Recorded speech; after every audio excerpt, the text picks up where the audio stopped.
이동을 가서 꿀을 따는 사람들도 많은데 그 사람들도 다 그쪽으로 못 가게 되는. 그러니까 생산성도 많이 떨어지고. 네.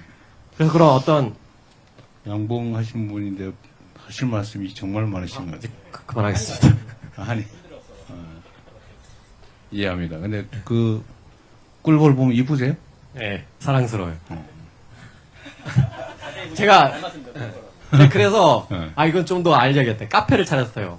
체험형 카페. 아, 그래요? 가면 이제 벌도 볼 수 있고 만질 수도 있고. 근데 벌 만지고 싶은 사람 별로 없을 것 같은데. 굉장히 반응이 좋습니다. 아, 그래요? 젊은 사람들, 그러니까 그동안에는 젊은 사람들이 이거를 모르고 있다 보니까 이렇게 열어놓고 보니까 사람들이 어린 아이들이 너무 좋아하는 거예요. 카페 이름이 두근두근 농장이에요? 카페 이름은 벌통입니다. 네, 알겠습니다. 저 죄송합니다. 그만하겠습니다. 아니, 매우 좀 몰랐던 새로운 사실이네요.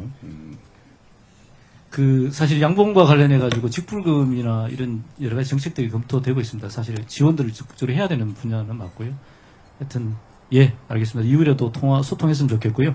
부탁 좀 드리면 조금씩만 좀 짧게 좀 해주시면 예, 좋겠다는 말씀 드립니다. 예, 자유롭게 해주십시오. 예. 네, 안녕하세요. 저는 여기 세종에서 지역 농산물을 활용해서 전통식품, 특히 한과를 만들고 있는 안서영이라고 합니다. 제가 한과를 만들게 된 계기가 있는데요. 이게 이제 한과에 대한 여러 여러 이야기가 있는데 그 중에 하나, 네, 죄송합니다.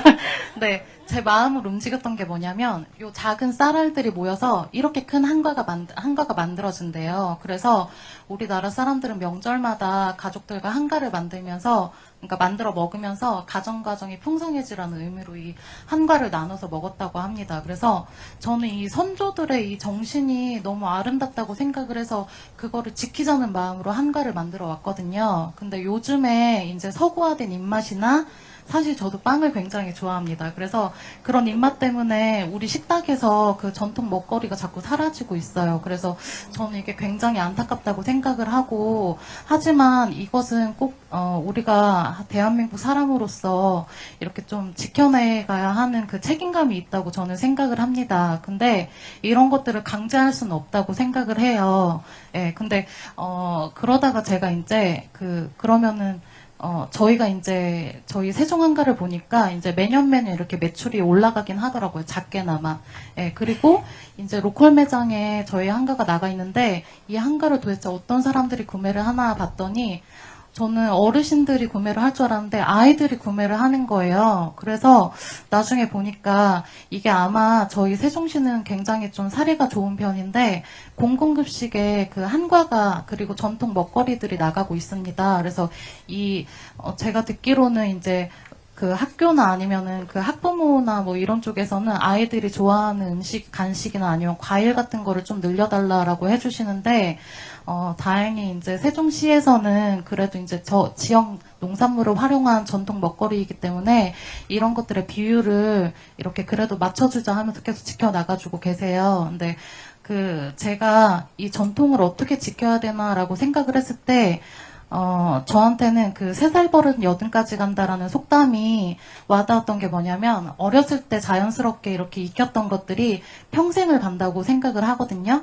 그러니까 그런 것처럼 아마도 우리 세종시 아이들 같은 경우에는 한과를 급식을 통해서 어렸을 때부터 이렇게 먹기 때문에 전통 음식에 대해서 이렇게 거리감이 많이 없을 거라고 생각을 해요. 근데 저희가 이렇게 전국 한과 모임을 해보면 저희도 벌꿀하고 똑같이 한과가 굉장히 줄어들고 한과를 많이 안 먹는 사람이 생기고 제사나 이런 것들도 많이 없어지기 때문에 저희도 이제 부모님 세대 분들만 그냥 우리끼리만 하고 자녀들한테는 물려주고 싶지 않아, 너무 힘들어 라고 하시면서 접는 분들이 굉장히 많으세요. 그래서 저는 저희 세종시처럼 이런 좋은 사례들이 다른 지역에도 좀 많이 이렇게 퍼져서 좀 기관에서 같이, 그리고 좀 되게 자연스럽게 어렸을 때부터 이 전통 먹거리, 그리고 이게 결국에는 식문화와 연결이 되는 거거든요. 그래서 그런 것들이 좀 자리 잡으면, 지금 지역 농산물을 가지고선 창업을 하는 그 청년들도, 우리 사람들이, 그리고 아이들이 이렇게 전통 먹거리를 좀 좋아하는구나 하면서 그쪽에 대한 개발이나 이런 것들을 좀 가지지 않을까 자연스럽게, 네, 그 생각을 좀 해봅니다. 그래서 저는 어쨌든 이렇게 따뜻한 한과의 한 조각조각이 마음을 잇듯이 우리나라가 좀 풍성한 대한민국이 되게 해주셨으면 좋겠습니다. 감사합니다.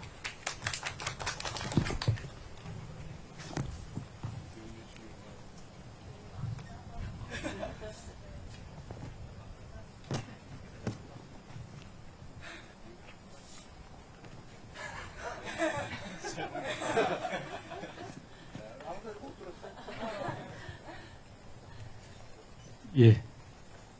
네, 안녕하십니까. 저 세종시에서 수박하고 야채 농사를 짓고 있는 김종현이라고 합니다. 저희 같은 경우에는 야채와 수박 같은 경우에 인력들이 굉장히 많이 필요로 하고 있습니다. 그리고 또 하우스에서 하다 보니까 기계로 돌리고 이제 수확하는 것들이 좀 어느 정도 한계가 좀 있다고 생각이 됩니다. 그리고 요즘에 이제 저희 농촌 같은 경우에는 이제 고령화가 많이 되다 보니까 이제 인부들을 모집하기가 굉장히 힘들고 있습니다.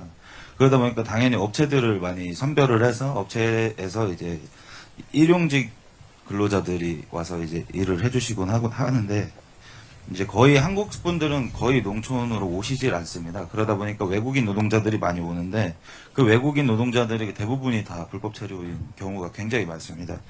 그러다 보니까 저희가 이제 지금 국내에서도 농촌 인력중개센터를 운영을 하는 걸로 알고 있습니다. 근데 그 부분이 좀 더 개선이 됐으면 좋겠다는 바람에 있습니다. 그 지자체나 농협에서 운영을 많이 하는 걸로 알고 있는데요. 그러니까 실질적으로는 그 인력들이 잘 수급이 되지 않고 있고, 그리고 그 많은 인력들을 이제 필요로 하는 농민들이 필요로 하는 인력들이 충족되지가 않고 있습니다. 그러다 보니까 지자체에서도 이제 지자체나 농협에서도 이제 다른 외국에서 이제 뭐 소통을 잘 하셔가지고 이제 모셔다 오든 해가지고 같이 함께 할 수 있는 그런 시스템을 좀 더 개선을 해서 이제 농촌 인력들